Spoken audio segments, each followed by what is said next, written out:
নমস্কার, নতুন বাংলা থেকে বলছি সন্ময় বন্দ্যোপাধ্যায়। ডিএ মামলা কি উঠছে, ডিএ মামলা কি উঠবে, বারবার আপনারা ফোন করেন।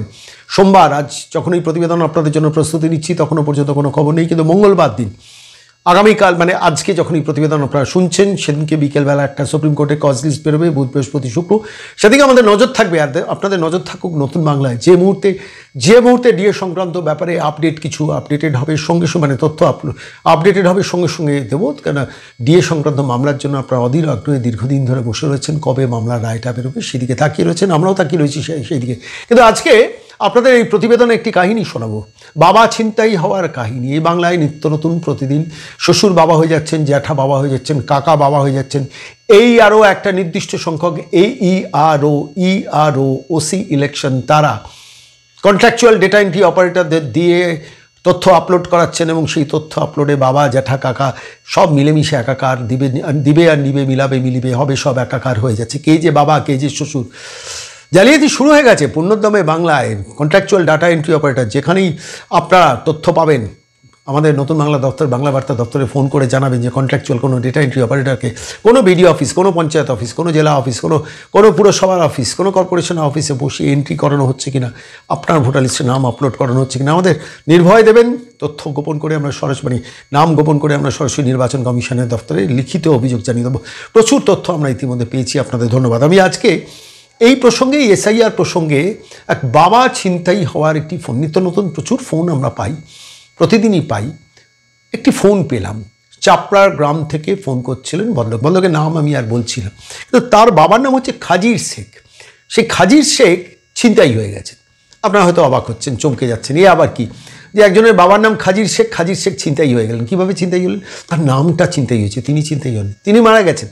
কিন্তু কিছুদিন আগে খাজির শেখের নাম ব্যবহার করে জনৈক ব্যক্তি, তিনি চাপড়ার অভিযোগ অন্তত, যে সেখানে নাম তুলে নিয়েছেন ভোটার লিস্টে। এবার এই এসআইআর শুরু হওয়ার পর পরবর্তীকালে তাকে কেউ বলে, ভাই আপনার তো বাবা ছিনতাই হয়ে গেছে। বলে কীরকম ছিনতাই হয়ে গেছে? বলো এই যে দেখুন খাজির শেখ নিয়ে নাম তুলে নামটা ভোটার লিস্টে নামটা তিনি ঢুকিয়ে বসে আছেন। এবার যে ভদ্রলোক এসআইআরে ফর্ম টর্ম পূরণ করছেন, তিনি এবার ওই খাজির শেখকে 2002 থেকে টানবেন, টেনে হয়তো খাজির শেখ 2002 ভোটার লিস্টে নাম ছিল, সেইটা টেনে রেফারেন্স দিয়ে দেবেন, অথচ তিনি অরিজিনাল বাবা নন। অবস্থা, অভিযোগ এমনই। আমাকে যে ভদ্রলোক ফোন করেছেন না, তার বক্তব্যটা আমি রেকর্ড করেছি আপনাদের জন্য। ভদ্রলোকের নাম আমি আপনাদের দিচ্ছি না, কেননা ভদ্রলোক বিশ্বাস করে আমাদের ফোন করেছেন, কিন্তু ভয়ে আছেন। বলছেন জানেন আমার নামটা না, আমার বাবার নামটা ছিনতাই হয়ে গেছে। তো আমি বললাম যে আচ্ছা খাজির শেখ তো তার বাবার নামও হতে পারে, আপনি কি করে নিশ্চিত হলেন যে খাজির শেখ শুধু আপনার বাবারই নাম, তার বাবার নাম নয়? তো তখন তিনি একটা যুক্তি দিলেন, আমি তার বক্তব্যটা আপনাদের শোনাবো। আমার সঙ্গে তার টেলিফোনিক ইন্টারাকশন কী হয়েছে সেটা আপনাদের কাছে শোনাবো। প্রচুর এরকম অভিযোগ তো পাচ্ছি, গ্রাম বাংলাতে অজস্র ফোন পাচ্ছি যে বাবা ছিনতাই হয়ে যাচ্ছেন, শ্বশুরকে বাবা সাজানো হচ্ছে, এখানকার কোনো একজন ব্যক্তিকে নাম ধরে তার বাবা দিয়ে নামটাকে ঢুকিয়ে দেওয়া হচ্ছে, প্রচুর নিত্য নতুন আমরা খবর পাচ্ছি।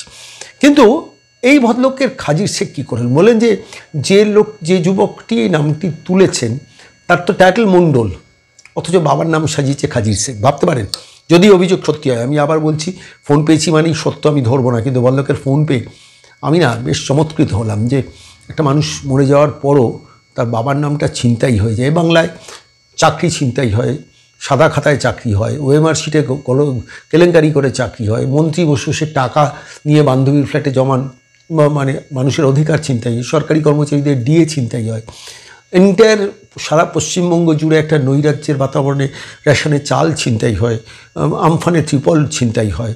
প্রতিদিন দৈনন্দিন জীবনের প্রত্যেকটি মানুষের অধিকার ছিনতাই করে একটা চোর লুম্পেনদের দল এই রাজ্যে দাঁড়িয়ে। আর সেই সময় দাঁড়িয়ে একজনের মৃত বাবাও যদি ছিনতাই হয়ে যান, আর বাকি রইল কি? আমি আজকের এই প্রতিবেদনে সেই খাজির শেখের ছিনতাই হওয়ার অডিও টেপটা নতুন বাংলার দর্শকদের শোনাবো। ভাবুন যে কোন মহিলা এই বাংলায় রাজত্ব করছেন, তার দলবল নিয়ে গ্রাসরুট লেভেলটাকে কী করেছেন। আপনার পরবর্তী প্রজন্মের চাকরি, তার পরবর্তী প্রজন্মের চাকরি, আপনার ছেলে আপনার মেয়েকে যদি বড় করেন তার চাকরি, আপনার আমার জীবনের অর্থনীতি, সমস্ত কিছু বদলে দিচ্ছে এইসব। আমি গতকাল স্বরূপনগর হাকিমপুরের দেখছিলাম, এবিপি আনন্দ সেটা টেলিকাস্ট করছিল, যে এখন সেখানে নাকা চেকিং হচ্ছে, অর্থাৎ কে যাচ্ছে সীমান্তের দিকে ধরে নাকা চেকিং। এখন নাকা চেকিংয়ের প্রয়োজনটা কী বলুন তো? স্বরূপনগর হাকিমপুরে যারা যাচ্ছেন বাংলাদেশে যেতে দিন, অর্থাৎ সেখানেও কি পুলিশ আটকাচ্ছে? আমি বলছি স্বরূপনগর হাকিমপুর ওই অঞ্চলের পুলিশ কি তাদের আটকাচ্ছে না তোমরা বাংলাদেশে যেতে পারবে না? আমার তো সন্দেহ তেমনই। পুলিশ নাকা চেকিং করছে, এবিপি আনন্দের রিপোর্টার সমীরণ পাল দেখালেন, কিন্তু দেখালেন না, প্রশ্ন করলেন না পুলিশকে যে আপনি নাকা চেকিং করে কাউকে ধরুন বাংলাদেশে ফিরে যাচ্ছেন, আপনি ধরলেন, আপনি তাকে কী করছেন? তাকে বাংলাদেশের দিকে বর্ডার সিকিউরিটি ফোর্সের দিকে যেতে দিচ্ছেন, নাকি তাকে নিয়ে গিয়ে আবার অন্য কোথাও ছেড়ে দিচ্ছেন? প্রশ্নটা মেইনস্ট্রিম মিডিয়া সংবাদ মাধ্যম করতে জানে না, কিন্তু আমাদের তো করতে হয়। আমাদের তো নবান্ন থেকে বিজ্ঞাপনের ওপর নির্ভর করি না আমরা, ফলত স্বাভাবিকভাবে আমাদের প্রশ্ন করতে হয়। আমাদের প্রশ্ন করতে হয় যে খাজির শেখদের নামটা তোলার ক্ষেত্রে স্থানীয় পুর প্রতিনিধি বা পঞ্চায়েত প্রতিনিধির কী ভূমিকা ছিল? বার্থ সার্টিফিকেটটা কে দিয়েছিল? যে যুবক এই নামটা তুলেছেন, খাজির শেখের নামটা নিশ্চয়ই সেখানে হয়েছিল। কোন রেফারেন্সে উঠলেন? খাজির শেখের নাম দিয়ে কেউ কোনো একজন নাম তুললো ধরুন তর্কের খাতিরে, তার তো একটা বার্থ সার্টিফিকেট দেখো, তার বার্থ সার্টিফিকেট তার জন্মের বাবার পরিচয়ে খাজির শেখটা কে লিখলো? মানে এইসব প্রশ্ন করার জন্য মেইনস্ট্রিম মিডিয়া নেই। আমাদের মতো ছোটো ছোটো দায়িত্বশীল গণমাধ্যম আছে, সেখান থেকেই প্রশ্ন করে যাই, নিরন্তর প্রশ্ন করে যাই। আর এই মুহূর্তে চলুন নতুন বাংলা দর্শকদের শোনাই খাজির শেখের ছিনতাই হয়ে যাওয়ার কাহিনী, বাবা ছিনতাই হয়ে যাওয়ার সেই কাহিনী। ফোনটি এলো আমাদের দপ্তরে, রেকর্ড করেছি, তার অনুমতি নিয়েই রেকর্ড করেছি, শুনুন। আমি নদিয়া থেকে বলছি। হ্যাঁ হ্যাঁ, বল বল। বলছি আমার বাবার ডকুমেন্টস দিয়ে একজনা ভোট করেছে, হ্যাঁ, ওই ভোটটা কাটাতে হবে। আপনার বাবার ডকুমেন্ট দিয়ে কেউ ভোটার লিস্টে নাম তুলেছে, নামটা কি একটু বলবেন? সিরাজ মন্ডল, আমার বাবার নাম হচ্ছে খাজির শেখ। খাজির শেখ, আচ্ছা। তো তারা মানে এই আপনার বাবার নাম খাজির শেখ দিয়ে কে নামটা তুলেছে? সিরাজ মন্ডল। সিরাজ মন্ডল, আচ্ছা। কোন কোন পার্টে তুলেছে, কোন বিধানসভায়? এটা হচ্ছে চাপড়া বিধানসভা। হ্যাঁ, কোন বিধানসভা? 82। কোন বিধানসভা? চাপড়া বিধানসভা 82 নম্বর পার্ট। হ্যাঁ, আর তোমার হচ্ছে আমাদের বুথ নাম্বার হচ্ছে 93। 93 নম্বর পার্ট, 93 নম্বর বুথ। সিরিয়াল নম্বর কত এই ছেলেটি যার কথা আপনি বলছেন? সিরিয়াল নাম্বারটা স্যার, ঠিক আছে, আপনি দেখে আমাকে পরে বলবেন। কিন্তু ঘটনা হচ্ছে আপনার বাবাকে ছিনতাই করেছে, তাই তো? হ্যাঁ স্যার। এই পুরো নামটা কি বললেন? সিরাজ মন্ডল। সিরাজ মন্ডল।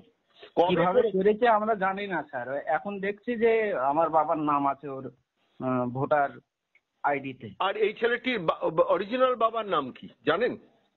না, অরিজিনাল বাবার নাম আমরা বলতে পারবো না। আচ্ছা, কিন্তু আপনার বাবার নাম যে ছিনতাই হয়েছে কি করে বুঝলেন? ওর ভোটার ছবিতে আমার বাবার নাম আছে। ওর ভোটার ছবিতে আপনার বাবার নাম আছে? হ্যাঁ। সে কি আপনার বাড়ির কাছাকাছি থাকে? হ্যাঁ, আমাদের বাড়ি থেকে অল্প একটু দূর। কোথায় থাকে? বাড়িতেই থাকে। বাড়িতেই থাকে, মানে জায়গাটার নাম কি? জায়গাটা হচ্ছে শিকড়া কলোনি, চাপড়া থানা। শিকড়া কলোনি, চাপড়া থানা। আপনার বাবাকে ছিনতাই করে নিয়েছে, বাবার নামটাকে ছিনতাই করে নিয়েছে, তাই তো? হ্যাঁ স্যার। আপনার বাবা বেঁচে আছেন? আমার বাবা মারা গিয়েছে অনেক দিন হচ্ছে। ও সেই নামটাকে ছিনতাই করে নিয়েছে। এটা হ্যাঁ, স্যার। কতদিন আগে করেছে?